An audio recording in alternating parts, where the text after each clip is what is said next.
Hello everyone, it's me Uncle John. Today I am going to read S66058 Voyage to the Volcano, Chapter 3.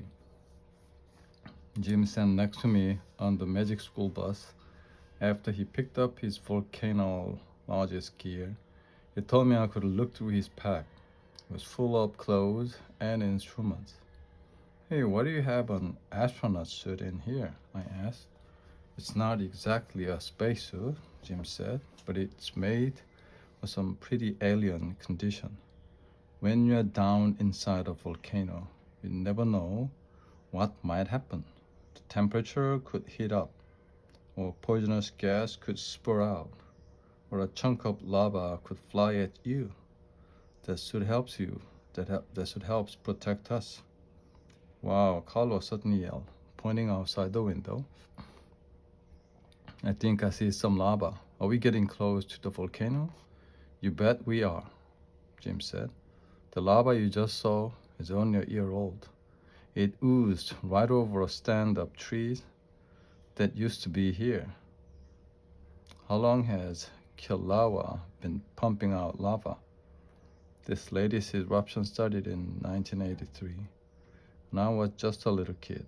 I remember my mom and dad yelling at me to wake up and look at the sky. I ran outside. It looked like the sky was on fire. Kilauea was erupting, and it hasn't stopped since.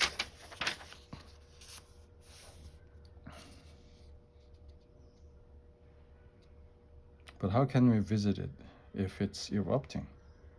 Won't we get covered in lava? Not if you're careful and obey the signs. Kilauea is a slow and steady kind of volcano. A few minutes later, we passed the entrance to Volcanoes National Park. Compared to most national parks, it's pretty wild. May not have bears and deer, but it does have real live volcanoes. Miss Frizzle, Jim asked, could you drop me off at the park headquarters? I'm going to meet up with another volcanologist. We're taking measurements of the air quality inside the Kilauea crater today. You're going inside a volcano crater? Isn't that kind of dangerous? Not usually, Jim said with a smile, and I'll have on my spacesuit.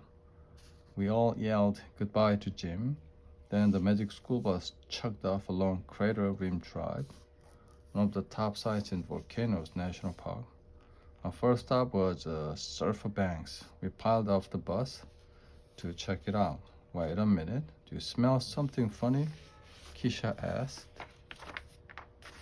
Yuck, Arnold said. Smells like rotten eggs. Remember when we brought in eggs for a dinosaur project? Forgot them over the weekend? That's done. I looked over at Arnold. He was turning kind of green. According to my research, I said, smell of rotten eggs is caused by the sulfur gas they release. This is called the sulfur banks. Does that mean the volcano is full of rotten eggs? No, it's just that rotten eggs and volcanoes both release sulfur gas. But it smells just as bad. I guess Arnold couldn't take it anymore. Last one in the bus is a rotten egg. And we all made a run for it. Miss Fizzle started up the bus and now next stop, Thurston Lava Tube. Wow, I wish I had brought my skateboard. How tubular would it be to ride a lava tube? The bus pulled up beside the sign for the lava tube. We all crowded around to read it. Ralphie had done his report on lava tubes, so he helped explain it. I wanted to be the first to explore the lava tube, so I made a run for the entrance. It was kind of spooky inside. I could see where the fiery lava had rushed through, and there were lava icicles dripping from the ceiling. Look out, DA! Carlos screamed behind me. Some lava is coming through again. I ran through that lava tube like my life depended on it. I could almost feel the hot lava rushing in behind me. I made it out just in time.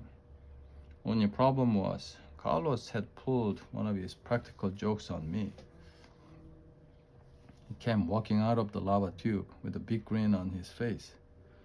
I didn't really think you'd fall for that, he said. Do you really think I believed you? I said, trying to sound cool. I was just practicing my sprinting. What's a lava tube? The big empty tube formed when a layer of lava cools and hardens while hot lava is still flowing underneath it. The hardened lava forms a roof over the tube of hot lava. Just then I spied a sign not far away. It was just sitting right in the middle of a lava field. The lava looked smooth and flat. I glanced over at him. He had just caught sight of the same sign. I took off like a streak of lightning toward it, pulling my buzzer out of my backpack as I ran. Soon I heard footsteps pounding behind me. I threw a look over my shoulder. Tim was gaining on me. I grabbed the buzzer tighter in my hand and ran even faster. Tim raced up beside me just as I started to read. Blat, blat. Pahoo-hoo, we both screamed. Miss Fizzle and the rest of the kids came running up. Pa what? Pahoo-hoo, we yelled. Correct. You're still in a wonderful tie. I couldn't believe it either. Will we ever break this tie? Are you ready for the next tiebreaker question? The freeze asked, pulling a question out of a shirt pocket. Oh, come on, Arnold interrupted, looking at me and Tim. Can we just call it a tie? No way, I yelled.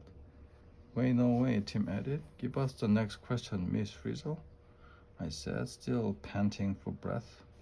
What's the name of the new island being formed by underwater volcanic activity south of Hawaii? The buzzers buzzed. I looked nervously at Tim. He looked as clueless as I did. Who'd know something like that? He said. He gave me a nervous glance. Not me, but I'll find out. Hey, where is Carlos? I think I saw him wandering off across the lava field. Just then, we all heard a scream echo across the lava field. Ouch, ouch. Carlos was yelling. We all took off, running to find out what was wrong. As we got closer to Carlos, we saw him trying to move his feet. The soles of his shoes had melted by walking across a hot lava surface. Now Carlos was back on the cooler lava, but his feet were stuck. Help, Carlos yelled when he saw us. I'm stuck. Chapter 4. Miss Frizzle, I called out. We've got to do something. I turned around to see where the fridge was. Then I saw a big yellow copter flying toward us.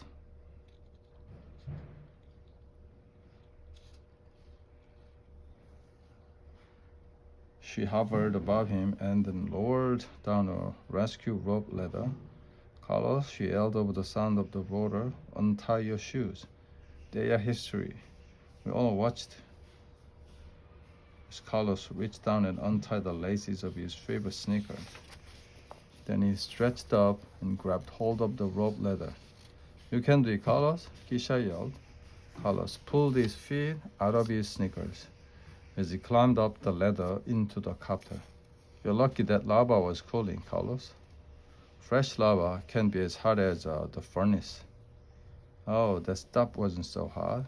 Trying to regain his cool was just like being stuck in a bunch of bubble gum. Well, from now on, try to stay out of sticky situations, Carlos. To think, I said, Carlos' sneakers are now part of the state of Hawaii. The lucky Carlos isn't part of the state of Hawaii. We flew the helicopter over to safe ground and landed it. Come on, everybody. Let's see Kilauea from the air. We all piled inside the Magic School helicopter and strapped on our seat belts. Carlos was fanning his feet to get them to cool off. That was a sticky situation, he said. I think you lost your cool, Carlos. Miss Frizzle wrapped up the engine of the helicopter, and we rode straight up into the air. Soon we were soaring above the lava field. Look, you can see the red lava flowing down the side of the volcano. They call it a river of fire, I said, remembering the research I had done. Why doesn't the lava blast out of Kilauea? Ralphie asked. I thought all volcanoes blew their tops. Not at all. Not all volcanoes erupt. We all looked down at the lava pumping out of Kilauea. It was fiery red, but it looked more like a quiet stream than an explosive blast. Not all volcanoes erupt in the same way, Ms. Frizzle explained, and Kilauea is a great example of the Hawaiian type. Slow but steady. I sure am glad we are visiting a volcano in Hawaii. Well, I might be part of a lava field right now. Miss Frizzle, what's the big hole in that mountain top? We're not going to do anything stupid like fly inside, are we? You can relax, Arnold. We're just taking in the sight. The big volcano you see is Mauna Loa. It's the largest volcano in the world. It's so big that the Kilauea just sits on its shoulder. Mauna Loa was awesome. We flew over its crater, which looked like the surface of some faraway planet.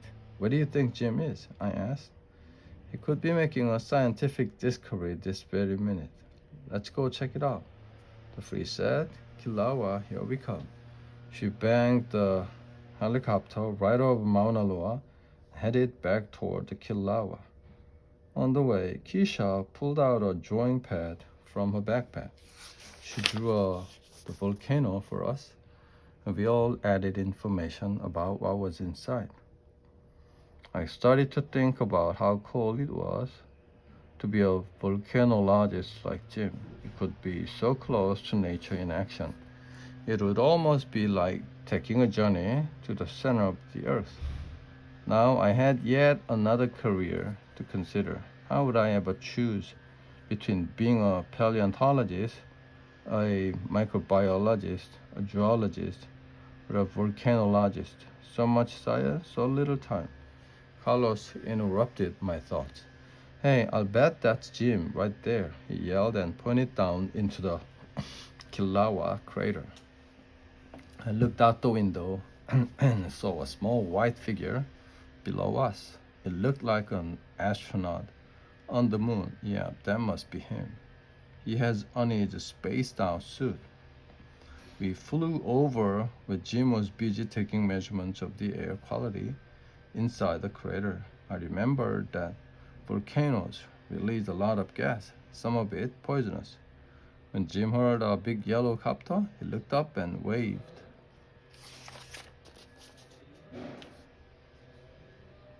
Wow, Ralphie said, look just behind where Jim is standing.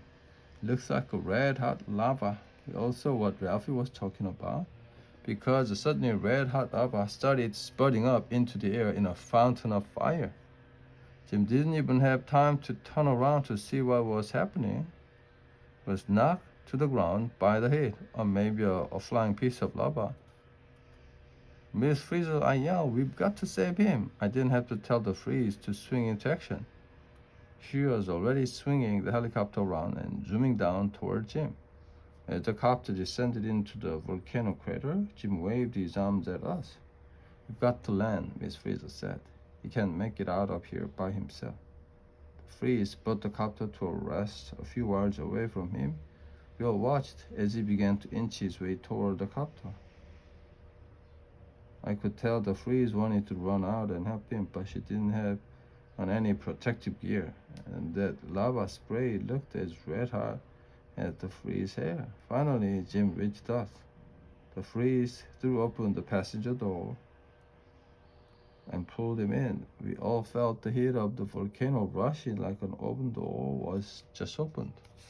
As soon as Jim was safely inside, we slammed the door closed and took off. Well, phew, that was a close one, Jim said, as he took off the top of his volcanologist suit. Miss Frizzle, Arnold said, can we get out of here? I think I have learned my lesson about real lava is not made from vinegar and baking soda. With the grin, the freeze lifted the copter up out of the Kilauea crater. This was turning out to be one field trip that was too hot to handle. The end.